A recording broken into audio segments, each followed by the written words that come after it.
Yo estaba haciendo compras en el centro comercial cuando vi al fisioterapeuta de mi hijo, el mismo que lo trata desde el accidente. Por la vitrina de la tienda reconocí la bolsa de mi nuera. Entré sin hacer ruido. Entonces escuché su voz y no pude creer lo que estaba diciendo. Estaba ahí, riéndose con ese hombre, hablando de cómo me iban a quitar todo.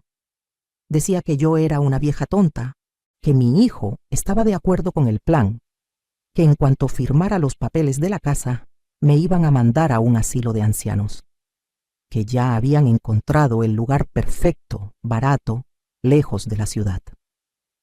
Mi nuera, esa mujer a quien recibí en mi hogar como a una hija, estaba planeando robarme todo lo que tenía mientras yo cuidaba de mi hijo enfermo. El fisioterapeuta se reía y le decía que era muy lista, que nadie sospecharía nada porque yo confiaba ciegamente en ellos. Sentí que el piso se abría bajo mis pies. Mis manos temblaban mientras sostenía las bolsas de las compras. Quería gritar, confrontarlos ahí mismo, pero algo dentro de mí me detuvo. Salí de esa tienda como pude, con el corazón destrozado y la mente acelerada.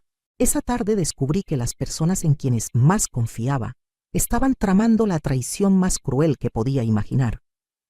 Pero lo que ellos no sabían era que esta vieja tonta tenía algunos secretos propios. Sigue mi historia hasta el final y comenta la ciudad desde donde me estás viendo para saber qué tan lejos ha llegado mi relato. Me llamo Beatriz Sánchez y tengo 67 años. Toda mi vida la dediqué a mi familia. Quedé viuda hace 15 años cuando mi esposo Roberto murió de un infarto repentino. Él era conductor de camiones y yo trabajaba limpiando casas para ayudar con los gastos. Teníamos 2 hijos, pero mi hija mayor se fue a vivir a Estados Unidos hace más de 20 años y casi no tenemos contacto. Quedé sola con mi hijo Diego, mi único sostén emocional después de que su padre partió. Diego siempre fue un buen muchacho, trabajador, respetuoso, cariñoso conmigo. Se casó con Mónica hace 8 años y yo los recibí en mi casa porque ellos no tenían dónde vivir. La casa es mía. La compré con el dinero del seguro de vida de Roberto y con mis ahorros de 30 años trabajando. Es una casa humilde en la colonia, nada lujoso, pero es mía. Tiene 3 habitaciones, un patio pequeño donde cultivaba mis plantas de hierbas y flores. Ahí crié a mis hijos. Ahí pasé las mejores y las peores noches de mi vida. Cuando Mónica llegó a formar parte de la familia, yo hice todo lo posible para que se sintiera bienvenida. Le di la habitación más grande para ella y Diego. Cociné sus comidas favoritas. La defendí cuando mi comadre me decía que esa muchacha tenía cara de interesada. Yo le decía que no juzgara, que Mónica venía de una familia difícil y necesitaba amor y comprensión. Qué tonta fui. Los primeros años fueron tranquilos. Mónica trabajaba en una tienda departamental y Diego en una fábrica de autopartes. Yo seguía limpiando casas 3 veces por semana, aunque mis rodillas ya me dolían bastante. Con mi trabajo ayudaba a pagar los servicios de la casa y compraba la despensa. Nunca les pedí renta ni nada a cambio. Era mi familia. Hace 2 años todo cambió. Diego tuvo un accidente terrible en la fábrica. Una máquina le cayó encima y le dañó la columna vertebral. Estuvo 3 meses en el hospital. Yo gasté todos mis ahorros en sus operaciones, porque el seguro de la fábrica no cubría todo. Vendí las pocas joyas que tenía de mi matrimonio. Pedí préstamos a mis hermanas. Hice lo que fuera necesario para salvar a mi hijo. Cuando por fin salió del hospital, Diego no podía caminar bien. Necesitaba fisioterapia constante, medicamentos caros, cuidados especiales. Dejó de trabajar y cayó en una depresión profunda. Mi hijo, que siempre fue tan fuerte, ahora pasaba días enteros en la cama, mirando al techo. Yo dejé de trabajar para cuidarlo tiempo completo. Lo bañaba, le daba de comer, lo llevaba a terapia. Mónica seguía trabajando, pero cada vez llegaba más tarde a casa. Decía que le habían dado más horas, que necesitábamos el dinero. Yo le creía. Cocinaba para cuando ella llegara.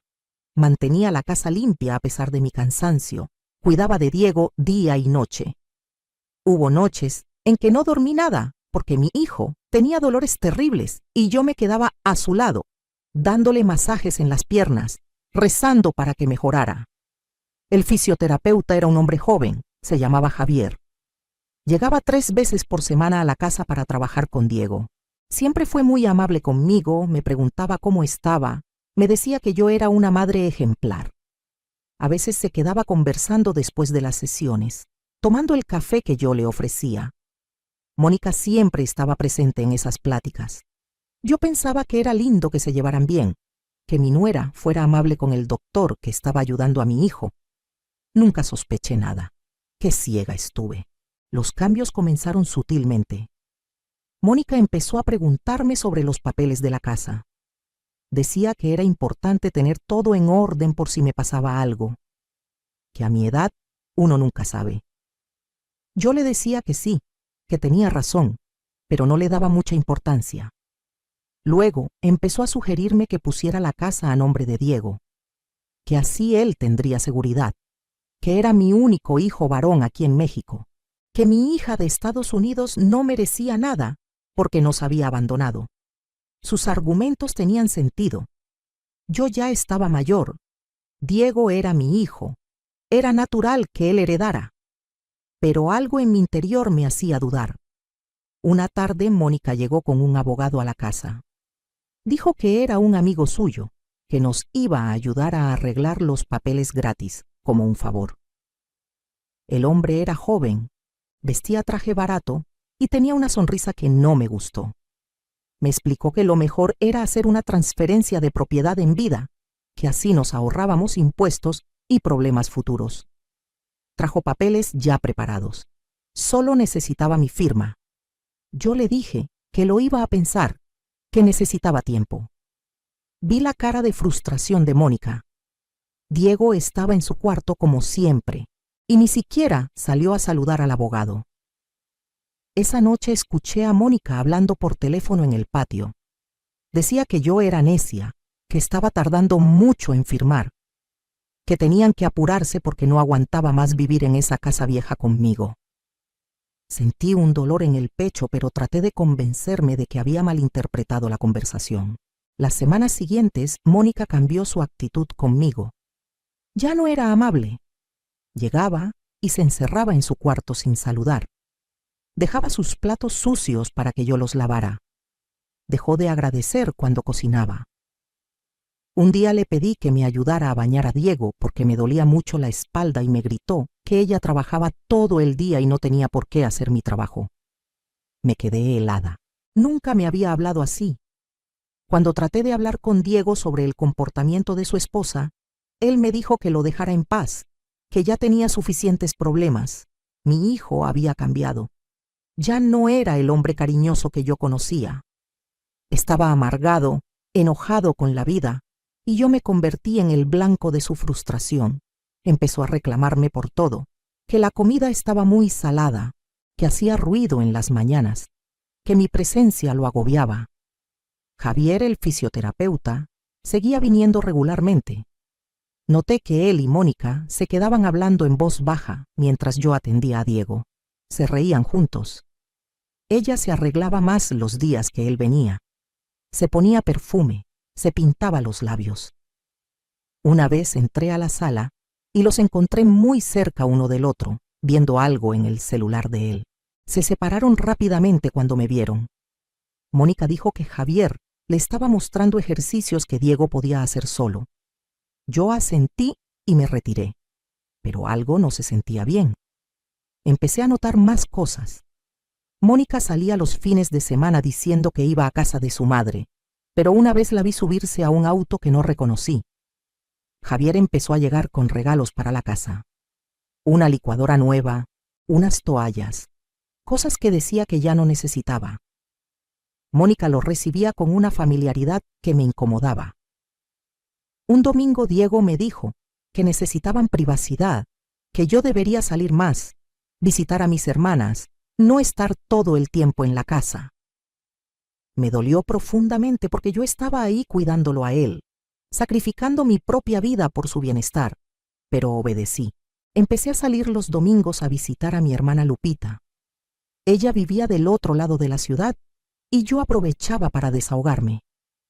Le contaba cómo me sentía poco apreciada, cómo Mónica había cambiado, cómo Diego me trataba. Lupita me decía que tuviera cuidado, que algo raro estaba pasando, pero yo siempre defendía a mi familia. Ese día en el centro comercial yo había ido a comprar medicamentos para Diego en la farmacia grande que tiene mejores precios. Había aprovechado para caminar un poco por las tiendas, algo que rara vez hacía. Vi una tienda de ropa que tenía ofertas y decidí entrar solo para ver, no para comprar porque no tenía dinero para gastar en mí. Fue cuando reconocí la bolsa de Mónica en el mostrador. Era una bolsa café con unas flores bordadas que yo misma le había regalado el año anterior para su cumpleaños. Me pareció extraño porque se suponía que ella estaba trabajando. Pensé que tal vez había salido en su hora de comida. Me acerqué con la intención de saludarla, darle una sorpresa. Entonces escuché su risa, esa risa que últimamente solo le había escuchado cuando hablaba por teléfono. Estaba en el probador de ropa con las cortinas a medio cerrar. Y con ella estaba Javier. Los vi por el espejo. Él tenía su mano en la cintura de ella. Me quedé paralizada detrás de un exhibidor de blusas. Entonces empezaron a hablar, y cada palabra era como un cuchillo en mi corazón. Mónica decía que yo era una vieja necia que no quería firmar los papeles, que ya llevaban meses intentando convencerme, y nada. Javier le dijo que no se preocupara, que tenían el plan perfecto. Dijo que Diego ya estaba de acuerdo con todo, que en cuanto yo firmara la casa a nombre de mi hijo, ellos iban a venderla inmediatamente. Mónica se rió y dijo que ya habían encontrado comprador, un primo de Javier que pagaría en efectivo. El dinero lo dividirían entre los tres. A mí me iban a mandar a un asilo del Estado, de esos baratos donde meten a los viejos sin familia. Javier dijo que él conocía uno en las afueras, que costaba casi nada al mes y que nadie me visitaría ahí. Mónica dijo algo que me destrozó completamente. Dijo que Diego ya no me soportaba, que yo le daba lástima, pero también asco, que él solo quería el dinero de la casa para largarse, que los tres se irían a vivir juntos a otro estado, que Javier iba a dejar su trabajo y con el dinero pondrían un negocio, que ya lo tenían todo planeado hace más de un año, desde antes del accidente de Diego. Sentí que no podía respirar. Mi hijo, mi propio hijo, estaba conspirado para robarme y abandonarme. El accidente había sido real, pero ellos lo aprovecharon para su plan. Me usaron. Usaron mi amor de madre, mi dedicación, mis sacrificios. Javier le dio un beso a Mónica en el cuello y le dijo que pronto estarían libres de la vieja amargada. Ella dijo que solo necesitaban un poco más de paciencia, que yo era tan tonta que terminaría firmando sin siquiera leer los papeles. Mis piernas temblaban, sentía náuseas. Quería gritar, quería entrar ahí y enfrentarlos, pero algo más fuerte me detuvo. Una vocecita en mi cabeza me dijo que esperara, que pensara bien qué hacer. Salí de la tienda como pude. No sé ni cómo llegué a la parada del autobús. En el camino a casa lloré en silencio. La gente me miraba, pero no me importó. Sentía que mi mundo se había derrumbado. Todo en lo que había creído era mentira. Mi hijo me odiaba. Mi nuera era una víbora. El fisioterapeuta en quien confiaba era un ladrón. Y yo era la tonta que no se había dado cuenta de nada. Cuando llegué a casa actué como si nada hubiera pasado. Diego estaba en la sala viendo televisión. Le pregunté cómo se sentía y me gruñó que bien. Fui a la cocina y preparé la cena como todas las noches. Mis manos hacían los movimientos automáticamente, pero mi mente estaba en otro lugar. Mónica llegó como a las 9 de la noche. Traía la misma bolsa que yo había visto en el centro comercial. Me saludó de forma cortante y se fue directamente a su cuarto. Esa noche casi no dormí. Me quedé pensando en todo lo que había escuchado. Revisé cada conversación, cada gesto, cada momento extraño de los últimos meses. Todo comenzaba a tener sentido. El abogado que vino a la casa, las constantes presiones para firmar papeles, el cambio de actitud de Diego, las salidas misteriosas de Mónica, la cercanía entre ella y Javier. Todo estaba planeado. Yo era la única que no lo veía, pero esa noche también recordé algo que ellos no sabían, algo que ni siquiera Diego conocía completamente. Mi esposo Roberto no solo me dejó el seguro de vida con el que compré la casa. Antes de morir, él había comprado 3 terrenos en un pueblo cerca de la costa. Era un lugar que estaba creciendo, donde se estaban construyendo hoteles y negocios turísticos. Roberto lo hizo como inversión a largo plazo. Los papeles estaban solo a mi nombre, porque en ese tiempo Diego era menor de edad y mi hija ya se había ido del país. Cuando Roberto murió, yo estaba tan devastada que guardé esos papeles y casi me olvidé de ellos. Los terrenos estuvieron ahí, sin que yo les prestara atención, pagando impuestos mínimos cada año. Pero hace como 5 años empecé a recibir llamadas. Gente que quería comprar los terrenos. Una empresa constructora que estaba desarrollando la zona. Al principio dije que no, porque eran lo último que me quedaba de Roberto. Pero las ofertas seguían llegando. La última había sido hace 6 meses, una cantidad que no podía creer. Dinero suficiente para vivir cómodamente el resto de mi vida y más. Yo no le había dicho nada a Diego porque estaba muy enfocada en su recuperación. Y definitivamente nunca le dije nada a Mónica. Esos terrenos eran mi secreto. Esa madrugada tomé una decisión. No iba a ser la víctima de esta historia. Iba a ser inteligente. Iba a darles una lección a esos ingratos que pensaban que era una vieja tonta. Empecé a planear cada detalle de lo que iba a hacer. Los siguientes días actué como la Beatriz de siempre. Sumisa, servicial, un poco despistada. Pero por dentro estaba trabajando en mi plan. Saqué de mi armario la caja de metal donde guardaba los papeles importantes. Ahí estaban los documentos de los terrenos, las últimas ofertas de compra, todo. Contacté al abogado de la empresa constructora que quería comprar. Le expliqué mi situación sin darle muchos detalles y le dije que estaba lista para vender. Él se puso feliz y me dijo que podíamos cerrar el trato en 2 semanas. También busqué a un abogado de verdad, uno que me recomendó mi hermana Lupita. Se llamaba el licenciado Méndez y tenía un despacho pequeño, pero era honesto. Le conté toda la historia de la traición que había descubierto. Le mostré los papeles que Mónica quería que firmara. Él los revisó y me confirmó lo que yo ya sabía. Esos documentos no solo transferían la casa a nombre de Diego, también me quitaban cualquier derecho sobre la propiedad. Si yo firmaba eso, podían literalmente echarme a la calle al día siguiente. El licenciado Méndez me ayudó a preparar documentos nuevos. Papeles que protegían mi casa, que establecían que yo tenía derecho de vivir ahí hasta mi muerte sin importar quién fuera el dueño. También preparamos un testamento claro, donde especificaba qué pasaría con mis propiedades. Y preparamos algo más, algo que sería mi carta de triunfo. En casa seguía actuando normal. Mónica aumentó la presión. Ahora me hablaba de lo difícil que era mantener la casa, de los gastos que tenían. Decía que si la casa estaba a nombre de Diego, podrían pedir un préstamo para hacer mejoras, para pagar las deudas del hospital. Yo asentía, haciéndome la preocupada. Le dije que tenía razón, que tal vez debería considerar lo del traspaso. Vi cómo se le iluminaban los ojos. Diego también cambió su estrategia. De repente estaba más cariñoso conmigo. Me llamaba mamá con voz dulce. Me agradecía por la comida. Me decía que yo era lo mejor que tenía en la vida. Todo falso, todo actuado. Javier seguía viniendo a las terapias.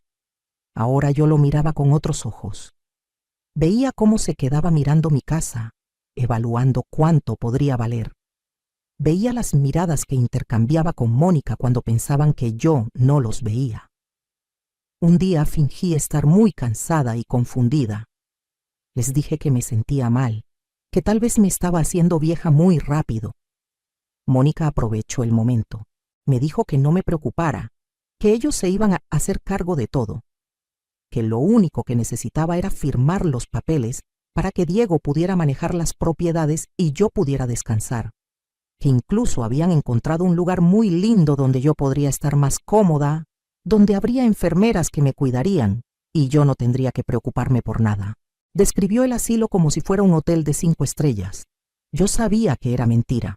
Dije que sí, que estaba lista para firmar, que confiaba en ellos completamente, que hicieran lo que creyeran mejor para mí. La felicidad en la cara de Mónica era repugnante. Esa noche los escuché celebrando en su cuarto. Abrieron una botella de vino que tenían guardada. Se reían. Diego le decía a Mónica que por fin se iban a librar de mí, que por fin iban a tener su propia vida. Cada palabra era una puñalada, pero yo ya no lloraba. Estaba más allá del dolor. Estaba enfocada en lo que venía. Mónica organizó todo para la firma de papeles. Citó al abogado amigo suyo en la casa para el viernes en la tarde. Yo dije que perfecto, que ese día no tenía nada que hacer. Pero el jueves yo hice algo que ellos no esperaban. Le pedí a mi hermana Lupita que viniera a visitarme. Ella llegó con su esposo y se quedaron a comer. Durante la comida, con Diego y Mónica presentes, les platiqué a mis hermanos sobre los terrenos que Roberto me había dejado. Fue la primera vez que lo mencionaba en voz alta. Vi cómo Diego casi se atraganta con la comida. Mónica me miraba con los ojos muy abiertos. Les dije a mis hermanos que había decidido finalmente vender esos terrenos, que me habían ofrecido muchísimo dinero, que con eso iba a poder vivir tranquila y ayudar a Diego con sus gastos médicos. Mónica trató de disimular su sorpresa. Preguntó de qué terrenos hablaba, que nunca había escuchado de eso. Yo le dije muy tranquila que eran unos terrenos en la costa que mi esposo compró hace muchos años, que no los había mencionado porque no pensaba que valieran mucho, pero resultó que la zona se desarrolló y ahora valían una fortuna. Diego preguntó cuánto valían. Yo le dije una cifra que era 3 veces el valor de la casa. Vi cómo se le cambiaba la cara. Lupita, que ya sabía todo el plan, me preguntó qué iba a hacer con tanto dinero. Yo respondí que todavía no estaba segura, que tal vez viajaría, que tal vez compraría un departamento más pequeño para mí sola donde pudiera vivir en paz, que ya había dado mucho a mi familia y era hora de pensar en mí. El silencio en la mesa era pesado. Esa noche escuché a Diego y Mónica discutiendo en su cuarto. Él le reclamaba que por qué no sabían de esos terrenos. Ella decía que yo nunca había dicho nada. Discutían sobre si debían cambiar el plan. Mónica decía que no, que igual se iban a quedar con la casa y que luego encontrarían la forma de quitarme el dinero de los terrenos también, que yo era tan tonta que terminaría dándoles todo. Diego estuvo de acuerdo. Al día siguiente, viernes, llegó la hora de la firma. El abogado de Mónica llegó puntual con sus papeles.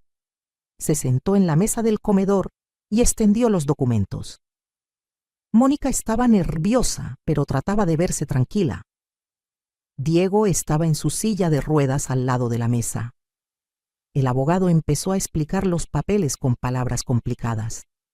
Yo lo interrumpí y le dije que estaba bien, que confiaba en mi familia, que solo me dijera dónde firmar. Mónica sonrió. Entonces tocaron la puerta. Era el licenciado Méndez, mi abogado de verdad. Llegaba con un maletín y cara seria. Detrás de él venían 2 personas más, un notario público y mi hermana Lupita como testigo. Mónica preguntó qué estaba pasando. Yo me levanté de la silla y les dije con voz muy calmada que había un pequeño cambio de planes. El licenciado Méndez saludó cortésmente y se presentó como mi representante legal. Puso su maletín sobre la mesa y sacó una carpeta gruesa. Mónica estaba pálida. Diego preguntó qué significaba todo esto. Yo me quedé de pie y finalmente dije lo que había estado guardando durante semanas.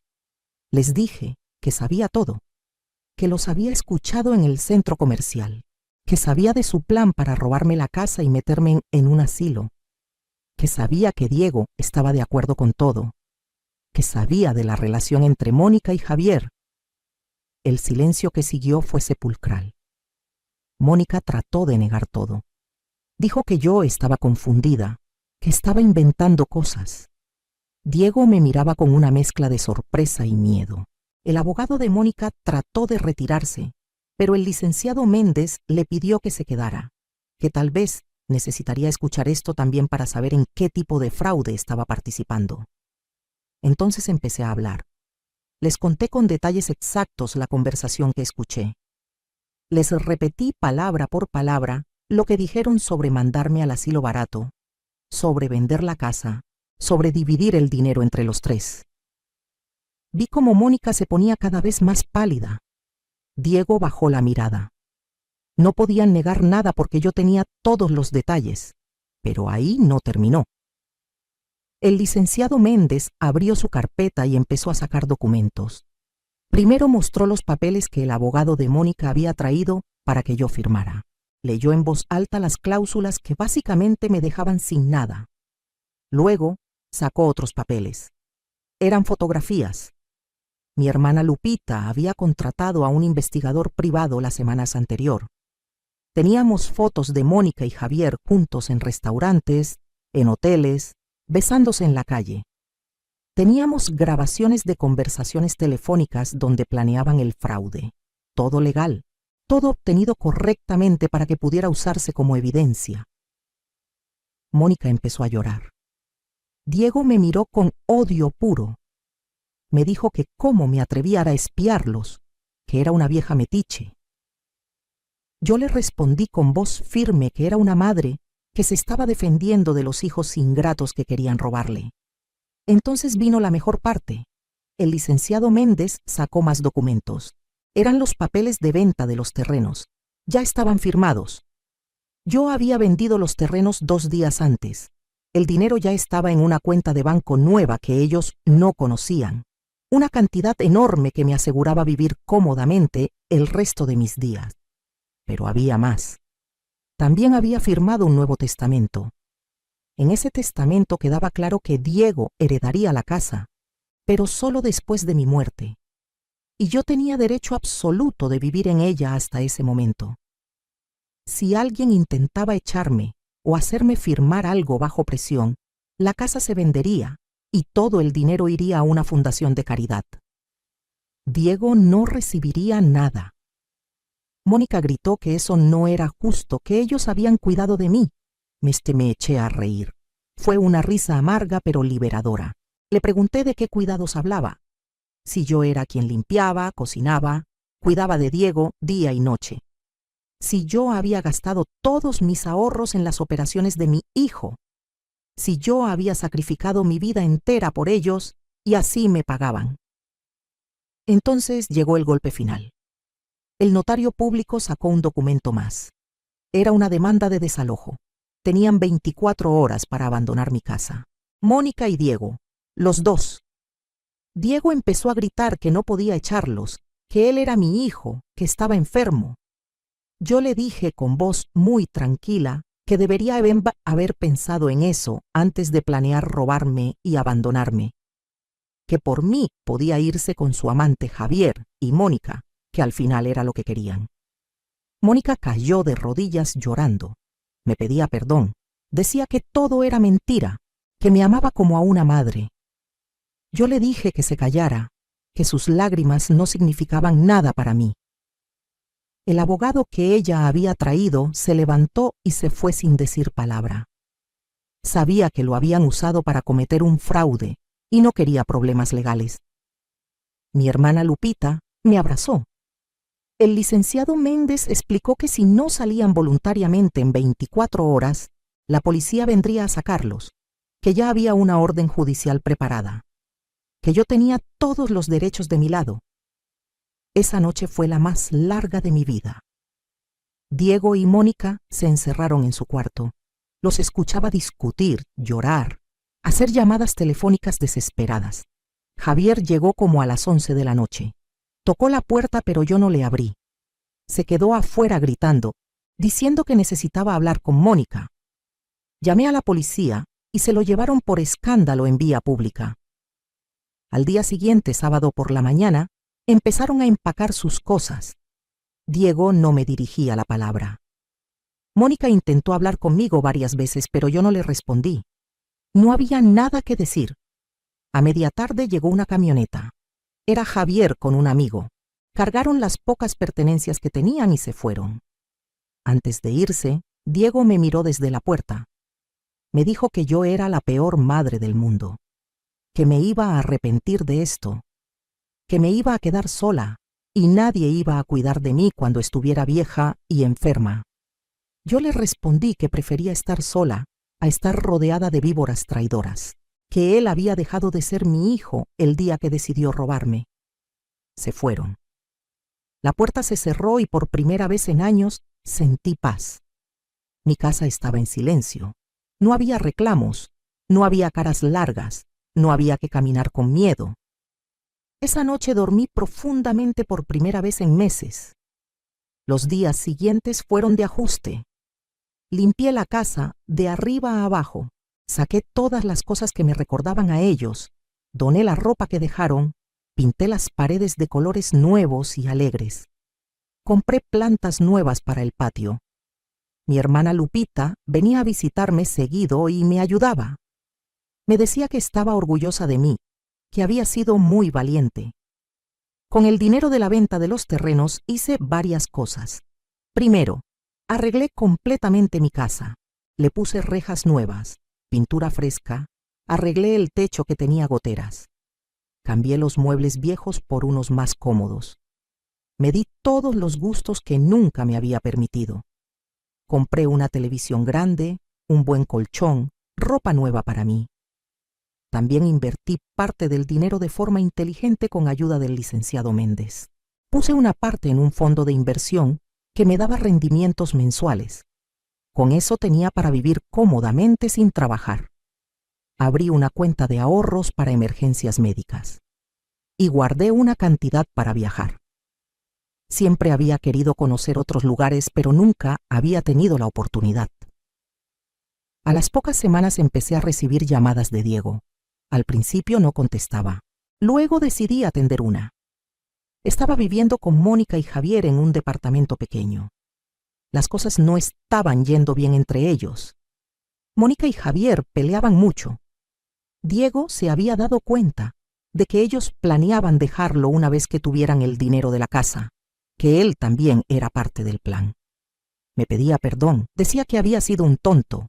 Yo le dije que sí, que había sido un tonto y un mal hijo, que podía vivir con las consecuencias de sus decisiones. Colgué y bloqueé su número. Mónica también intentó contactarme por redes sociales. Me mandaba mensajes largos diciendo que lo sentía, que todo había sido idea de Javier, que ella era una víctima también. Le respondí una sola vez. Le dije que dejara de mentir, que yo había escuchado con mis propios oídos cómo planeaba todo, que era una mujer adulta y responsable de sus acciones. La bloqueé también. Pasaron los meses y mi vida cambió completamente. Me apunté a clases de baile para la tercera edad en el centro comunitario. Ahí conocí a un grupo de mujeres maravillosas que se convirtieron en mis amigas. Salíamos a caminar, íbamos al cine, organizábamos comidas. Me sentía viva de nuevo. Ya no era solo la madre abnegada o la esposa viuda. Era Beatriz, una mujer con intereses propios y una vida plena. Cumplí mi sueño de viajar. Primero fui a Oaxaca con un grupo de turismo para personas mayores. Conocí las playas, la comida, la cultura. Fue hermoso. Luego fui a Guanajuato, a San Miguel de Allende, a lugares que solo había visto en la televisión. En cada viaje me sentía más libre, más yo misma. Tomaba fotos, probaba comida nueva, conocía gente interesante. Mi hermana Lupita a veces me acompañaba y pasábamos momentos increíbles juntas. También empecé a hacer trabajo voluntario en un comedor comunitario. Ayudaba a servir comida a personas necesitadas 2 veces por semana. Eso me dio perspectiva. Vi que había gente en situaciones mucho peores que la mía, que había personas buenas que necesitaban ayuda. Me hizo valorar aún más lo que tenía y lo que había logrado. Un año después del desalojo, Diego apareció en mi puerta. Estaba en silla de ruedas todavía, se veía demacrado, triste. Me dijo que Mónica lo había dejado, que se había ido con Javier a otra ciudad, que él estaba viviendo en un cuarto rentado, sobreviviendo con una pensión mínima del gobierno, que no tenía a nadie. Me pidió que lo perdonara, que lo dejara volver a casa. Lloró como niño pequeño. Yo sentí algo de lástima, no voy a mentir. Es mi hijo, lo llevé en mi vientre, lo crié.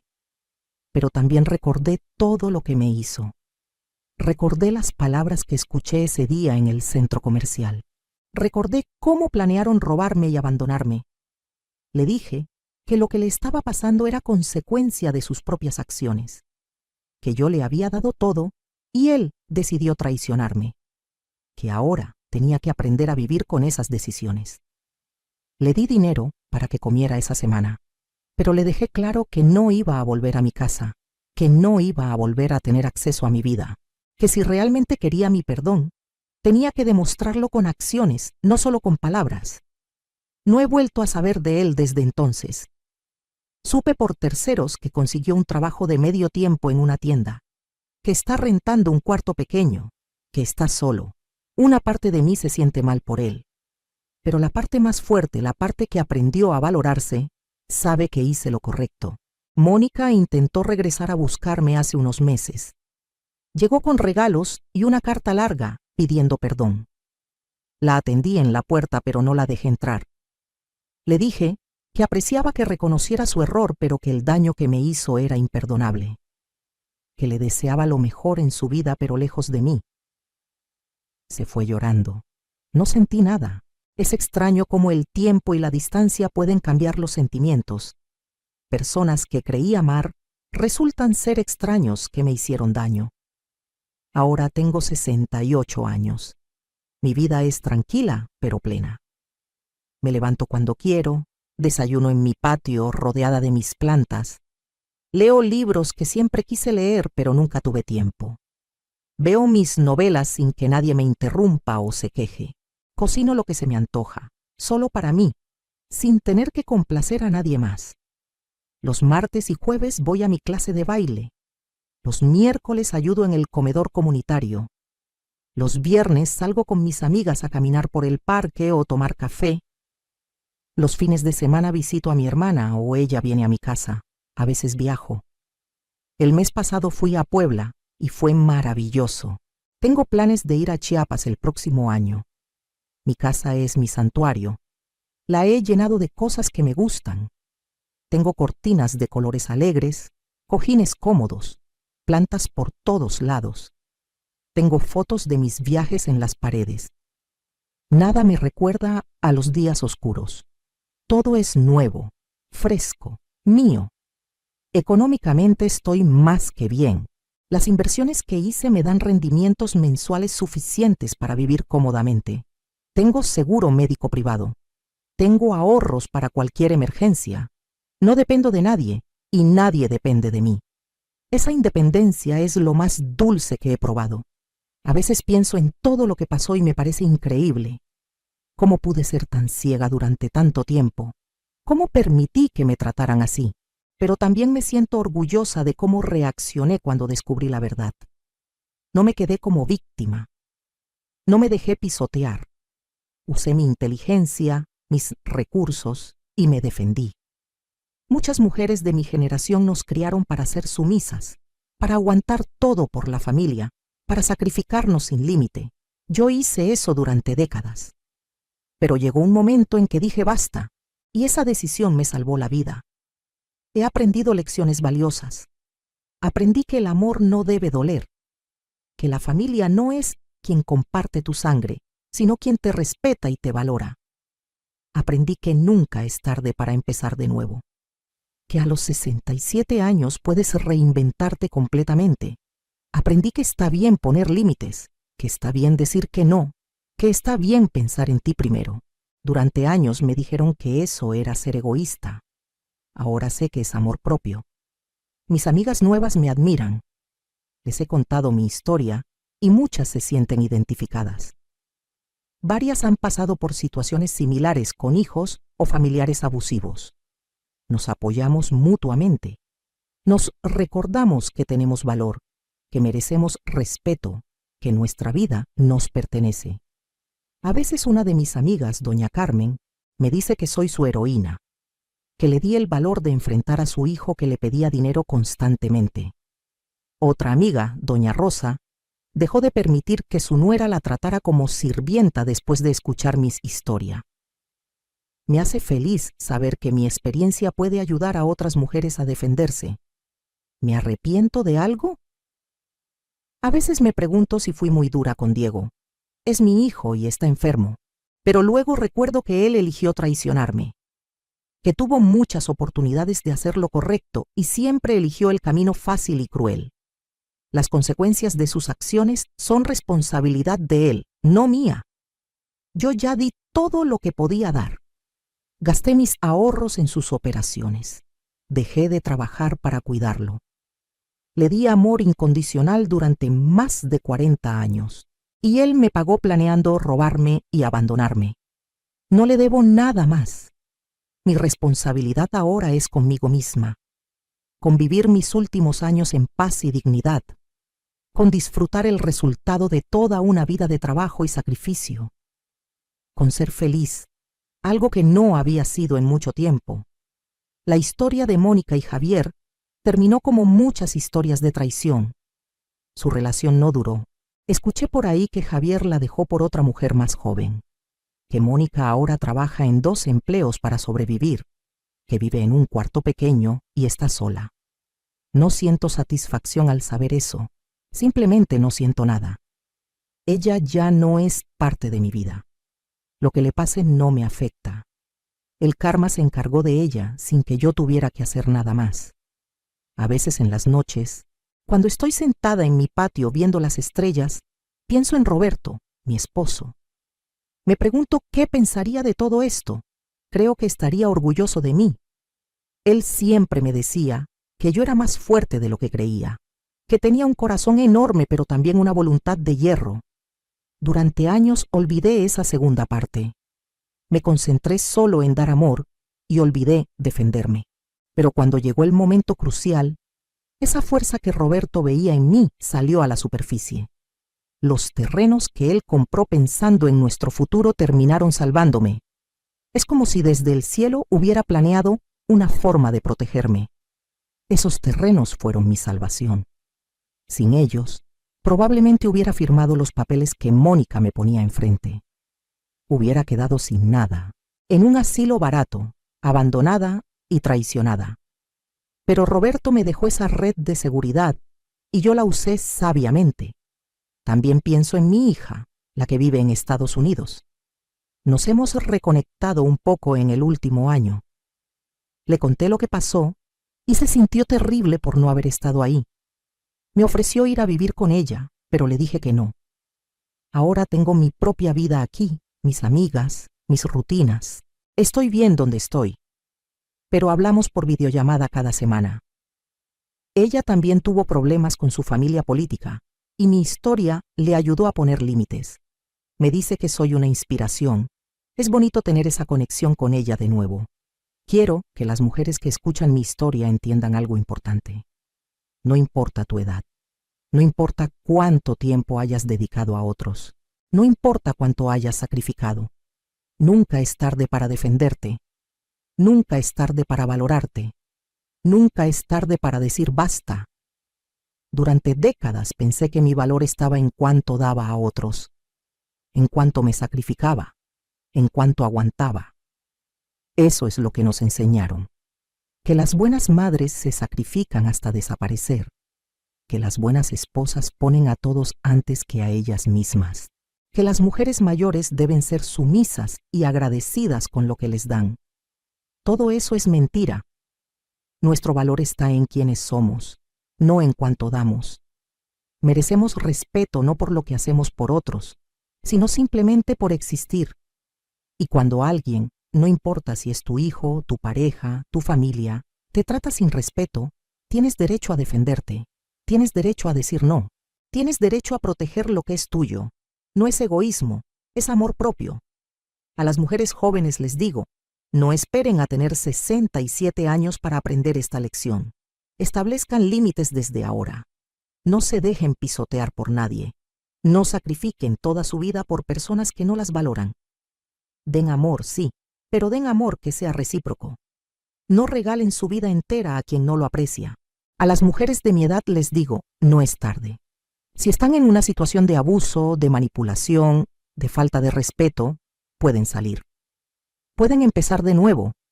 Yo lo hice a los 67 y mi vida nunca había sido tan buena. Busquen ayuda. Hablen con un abogado.